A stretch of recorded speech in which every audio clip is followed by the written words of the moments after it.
This is the morning of the 30th of January, 2026. Mary Tanasy, one of my subscribers, sent me a link. Good morning, Gabor. Check this out from Dane Wigington about the 2026 massive winter storm. Was geoengineered and the Pentagon is to blame. Let's have a listen to this. Clayton Morris and his dumbass wife on Redacted. It plays for just under 19 minutes. Don't know how much I'm going to play. Depends on what I hear, but you'll have it to watch in its entirety.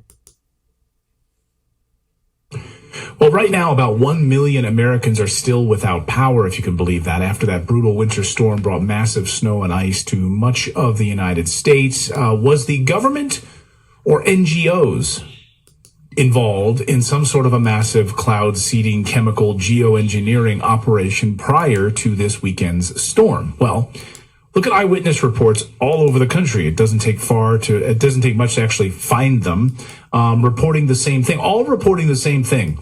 In the morning, the skies had a few of these lines in the sky, mostly clear, but then a few started to appear.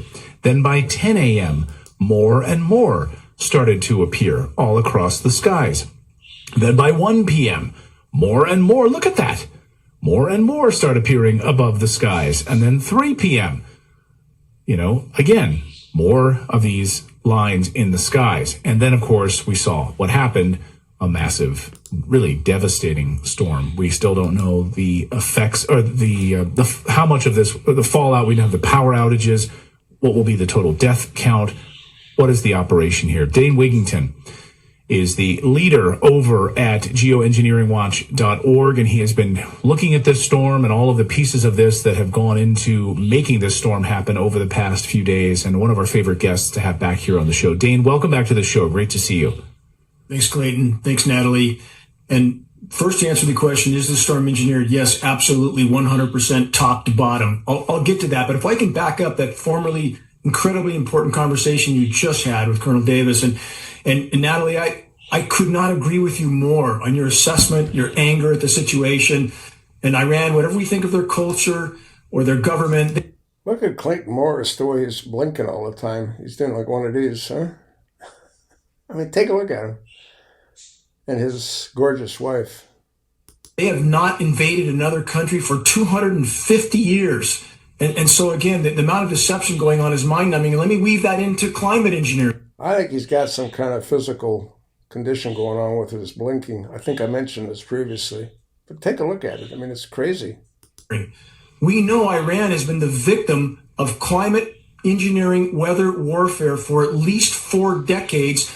They have completely cut off the flow of precipitation to Iran, so much so that the capital of Iran, with a population of 10 million, they're now considering evacuating 10 million people to where? Because they literally have no water, because the NATO operations, and Iran is specifically named NATO and Israel as cutting off their precipitation for 40 years. That's weather warfare. I wonder why they don't like us over there. And again, they've been on the floor of the UN, on film, on the record, stating emphatically, the president of that country, that NATO's cutting off their precipitation. How is that not an ongoing act of war for 40 years? I didn't know that. Right. Actually, can you talk more about that, Dane? Absolutely. On the floor of the UN, Ahmadinejad from Iran, going back a decade plus, emphatically stating that NATO and Israel were cutting off the flow of precipitation to Iran. And let's plug this in, going all the way back 64 years to President Lyndon Johnson in 1962. This is the beginning 30 seconds of every weekly geoengineeringwatch.org update on our site, all news. First 30 seconds is film footage, Lyndon Johnson stating on film, on the record, that we had the power to control the world's cloud layer then, and he who controls the weather controls the world. Why? Because he who controls the weather can control the flow of precipitation in any country, anywhere, how toxic that rain is, how much rain falls or doesn't. Thus, they can destabilize food supplies. Thus, they can destabilize populations. 40 years, the Iranian climate science meteorological community has stated that NATO is cutting off their precipitation. They're not guessing. They have incredibly sophisticated weather monitoring facilities, just like we have. There's no speculation here. They're cutting off precipitation. What are the mechanics of that, Dane? Yeah, Just that's a good question. How does that work? Before we get to the U.S. piece of this in the storm, Yep. I want to continue on this line of thought. But what are the mechanics of us just cutting it off? I know what Lyndon Johnson said, of course, in Vietnam, and how we used cloud seeding to actually flood the troops. But how do we cut it off? Climate intervention, aka weather warfare operations, are far more effective at eliminating and dispersing precipitation than augmenting it. Wow. They're doing the same. They've done the same thing to the U.S. West Coast. Going back over a decade, my presentations, Engineered Drought Catastrophe, Target California. We can speculate on the agendas and objectives, and there are many, all of them nefarious. They're doing the same thing here, but the mechanisms by which they can completely cut off precipitation by the manipulation of atmospheric pressure zones, high pressure domes, which are exactly what ionosphere heater facilities like HARP create. HARP is a weapon of mass destruction. It's one of about 100 ionosphere heaters around the globe. These facilities, and this is not speculation either, this is science, study, confirmed fact. They, in the case of HARP, can transmit 3.6 million watts of power to the ionosphere, electrically charged ionosphere. That's a frequency transmission. That causes an electrical chain reaction, superheats that part of the atmosphere, expanding it up and down. The downward push forms a high pressure dome. Nothing can enter that. No moisture can enter that. It spins around it in the northern hemisphere. That creates a clockwise spin. So what we have happening right now, I'll weave all this together. The high pressure dome in the west is spinning all the moisture clockwise up and over the western U.S. They're chemically nucleating it the whole way, spins it back down into the eastern U.S. They combine that with a flow of moisture from the record warm Gulf of Mexico. Since when do winter storms come from the record warm Gulf of Mexico? And they combine those two, and in the transition zone, you have now thunder snow, you have ice storms everywhere because this chemically nucleated material hits the ground before it sets up. These are patented processes, by the way. So back to Natalie's question, how do they cut off precipitation? That high pressure dome, when you're manipulating atmospheric pressure zones, you can cut off moisture from ever even entering a part of the world. Second method, if they overseed with condensation nuclei that's too small, particles that are too small to allow the raindrops to combine and form, what you get is these featureless skies that looks like it should rain, but nothing falls out. Again, those are two methods with which they can completely cut off precipitation to an area for as long as they want. These are patented processes. They've done it to Iran for decades. They're doing it to the U.S. So you end up with these drought deluge scenarios. And the crown jewel weapon for the controllers, Natalie and Clayton, is that they can blame all of this on nature. I mean, we've spoken to whistleblowers who've worked on these HARP arrays. I've spoken to multiple whistleblowers that have worked on these HARP arrays and confirmed everything that you just talked about. And one of them, that I talked about was up in Alaska, one of the HARP centers in Alaska, which we know That's the of. one that's actually called HARP, HAARP is the acronym. And that's the one people most recognize. It's the biggest facility like it in the world, but there's about 100 similar facilities, different designs, and we also have the NexRad network. That's a frequency transmission network in the continental U.S. that's used to manipulate storms like the Texas flood last July that held that storm in place, caused it to precipitate out in one location. Hurricane Harvey, that's how they know Hurricane Harvey was going to go where it went 7 days in advance, and they knew 7 days in advance it was going to sit there and spin and drop 50 inches of rain. Because those frequency transmissions, which are of a different variety than the ionosphere heaters, they have the ability, by a repelling effect on the air mass that's saturated with electrically conductive particulates, to hold that air mass in place if they surround it with these transmissions. So again, from every conceivable level, these storms are being manipulated. And what's happening right now in the continental U.S., and although there are many agendas and objectives with the chemical winter weather warfare, which is taking place, that's exactly what it is. Don't eat the snow. I don't say that in jest. But what do we see from Mr. Trump about this weather? He said, quote, "Where's your global warming now?" So we know the agenda is to drill baby drill and burn baby burn and take over countries that have oil like Venezuela. So they need cover for that. They need the American population to think that's not a problem. Great. The more the better. And Trump just tweeted, again, "Where's your global warming now?" Because the eastern half of the U.S. lower 48 is being chemically cooled, combined with robbing cold air from the Arctic. And Clayton and Natalie, what don't they tell us? In places like Alaska, where they just had 7 feet of snow in Juneau, Alaska recently, so much snow, chemically nucleated snow that came from a moisture flow from Hawaii, 7 feet of snow, so much it was sinking boats in the Juneau harbor. Literally, you can see pictures of this online. Yeah. Followed by rain in Alaska while it's snowing on the Gulf Coast in Florida. What does it take to wake people up? That the whole system is blowing apart. And climate engineering is this biggest single factor tearing it apart. I'm not saying there's not other sources of damage to the planet. We've been really bad stewards of the planet. And we try at geoengineeringwatch.org to unite both sides of this fence. We have the left that recognizes all the other sources of damage, that refuses to acknowledge climate engineering. And that's very perplexing. And we have the other side of the fence that acknowledges climate engineering, but refuses to acknowledge the other sources of damage. We need to build bridges, not burn them.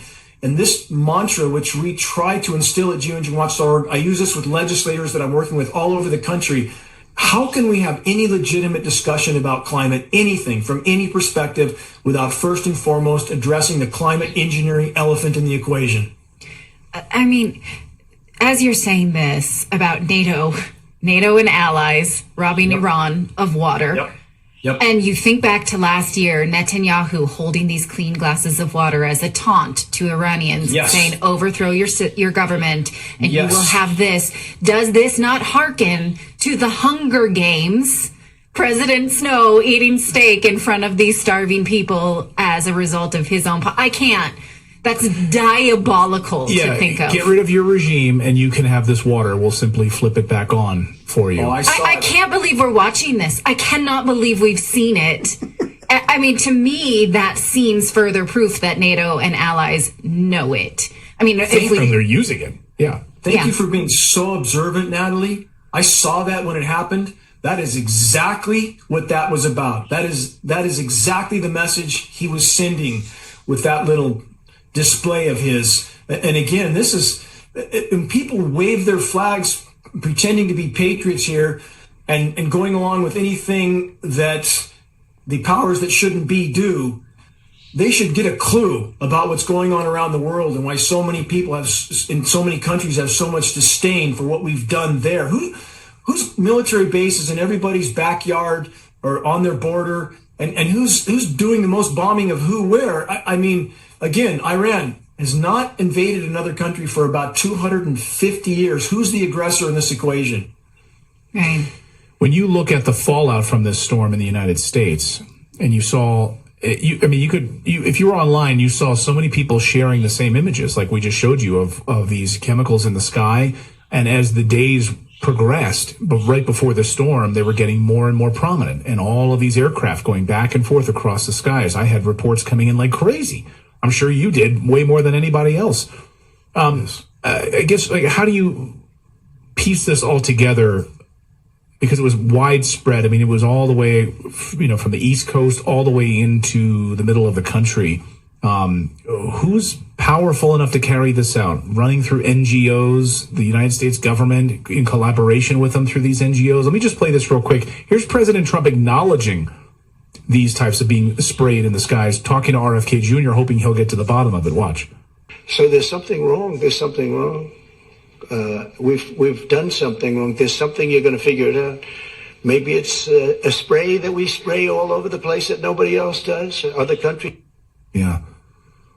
Dane? Yeah, that was a long time ago, and he hasn't said anything since. Neither has RFK. Lee Zeldin doing everything he can to cover up these operations and double down in denial with his official transparent contrail site, just simply regurgitating the official denial of all this. And all that spraying in those images that you showed, Clayton, before this storm was really completely launched, the amount of toxic aerosol dispersing going on above the cloud canopy once you can't see anything up there is mind-numbing. It's off the scale. It's way worse than what you see before the storm comes in, way worse. In my location in the wilderness of Northern California, near the Oregon border, in the forest on top of a mountain, it's the middle of winter. We have not had a freezing temperature here yet.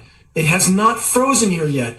In the Arctic Circle right now, there's areas that are far above freezing. It's warmer in Greenland. in parts of the U.S. right now, and nobody talks about that. So again, what we've seen from this administration is the most aggressive doubling down on denial and cover up yet. And again, this is not political. It's not a left-right issue in any way, shape, or form. Those who print the money from behind the curtain are the ones pulling the strings. This is certainly DOD involved completely. We know private defense contractors, Raytheon, Lockheed Martin, are neck deep in this because Raytheon and Lockheed Martin do all the weather modeling for the nation's weathermen. Why would we need private defense contractors to do the modeling for the nation's weathermen that, oh, by the way, have illegal federal gag orders on them? What will it take? My question is, what will it take to wake the American population up, to get them past their program denial and understand that they are the victims of constant chemical weather warfare right now more than ever? And that material that falls, again, is toxic. Every drop of rain is toxic. We have peer-reviewed study to prove that. And Clayton and Natalie, if you're ever around any of this chemically nucleated material, put your hands in it and see how long you can keep them there. It's far colder to the touch than any naturally nucleated snow. It behaves very differently. It tends to sublimate, so we don't get the runoff we should have in the Colorado River drainage basin, by the way. So whatever snowpack is there, and by the way, it's record low levels. How many people know that?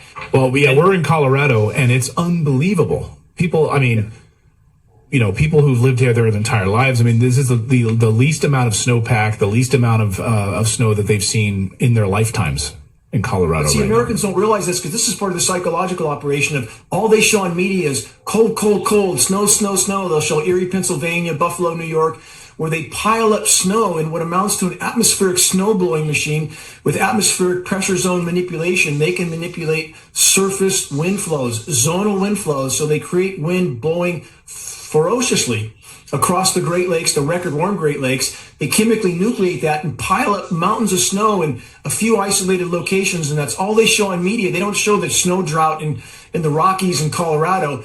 And that snow that's there, again, because it's chemically nucleated, it tends to sublimate, which means much of that moisture goes straight from a solid to a liquid, like dry ice, which is the extreme form of a chemically nucleated form of ice. So you don't get nearly the runoff of even the little bit of snow that is there. So how is this not total winter weather warfare, or weather warfare period, waged on U.S. populations that need to wake up and realize that those in power don't care any more about them than they do anybody anywhere else in the world? In fact, I would argue the U.S. population is rapidly becoming a greater and greater liability to those in power. And that's an ominous scenario.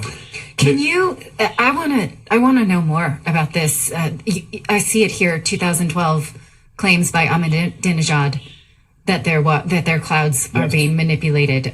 So if you could send me off the chain, and let's do another segment about that. Yeah, for sure. To see more proof.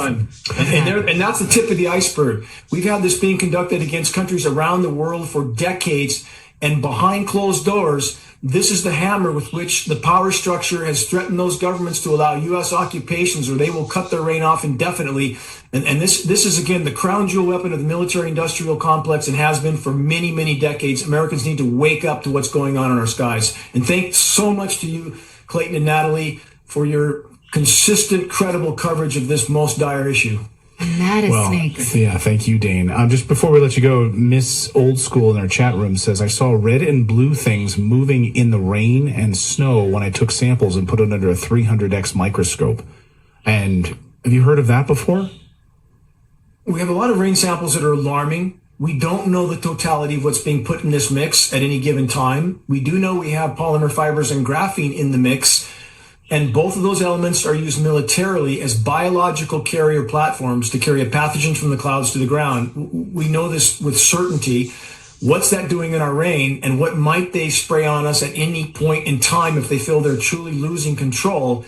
We could expect perhaps some form of biological weapon that's far worse than CV-19. They hold that kind of power, and Americans need to wake up with that. There is no place to hide from what we're breathing in the air column. We have to deal with this, or we're not going to have much to care about for much longer. Dane Wigington, thank you for always opening our eyes to this. We learn something every time we talk to you, and this is no exception. Absolutely. We're going to dive more deeply into what's happening in Iran on this piece as well. And people need to wake up and demand accountability from their leaders. You got, as you pointed out, Lee Zeldin just basically covering this up and carrying the contaminated water pail for this continuing operation. Dane, great to see you. Thank you as always. You know, the problem is the title. 2026 massive winter storm was geoengineered by the Pentagon. It's to blame. It isn't the Pentagon. It's our government. People don't want to accept the fact that our government doesn't give a fuck who they kill. They showed it to us on 9/11. They showed it to us on Route 91. They showed it to us on Sandy Hook, on Parkland, on Uvalde. They don't care who they kill. And this is just another clear example. That's exactly what they do. This is all geoengineered. Remember that hurricane that moved into North Carolina? It traveled 300 miles over land. Hurricanes do not travel 300 miles over land. They can't do it. The ground breaks them up. But they did it. Again, they don't care who they kill. So the problem that I have is in this title. It isn't the Pentagon. It's our government. You don't want to hear it? Don't listen.